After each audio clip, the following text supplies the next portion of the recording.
ఈ ప్రపంచంలో అన్నిటికంటే విలువైనది నీ గోల్.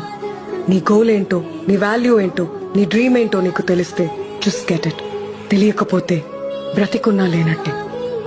జీవితంలో నువ్వు భయపడాల్సింది దేవుడికో, కాలేజ్లో ప్రొఫెసర్కో, లేకపోతే ఈ సమాజానికో కాదు. నీ లోపలున్న హీరో ఈ ప్రపంచానికి తెలియకుండా నీ జీవితం అయిపోతుందేమో అని. లైఫ్ అనేది ఒక ఆపర్చునిటీ, నువ్వేంటో నిరూపించుకోవడానికి. Just prove it. Awake, arise and stop not till the goal is reached. ఈ ప్రపంచంలో అన్నిటికంటే విలువైనది నీ గోల్. నీ గోల్ ఏంటో, నీ వాల్యూ ఏంటో, నీ డ్రీమ్ ఏంటో నీకు తెలిస్తే జస్ట్ గెట్ ఇట్. తెలియకపోతే బ్రతికున్నా లేనట్టే. జీవితంలో నువ్వు భయపడాల్సింది దేవుడికో, కాలేజ్లో ప్రొఫెసర్కో, లేకపోతే ఈ సమాజానికో కాదు. నీ లోపలున్న హీరో ఈ ప్రపంచానికి తెలియకుండా నీ జీవితం అయిపోతుందేమో అని. లైఫ్ అనేది ఒక ఆపర్చునిటీ,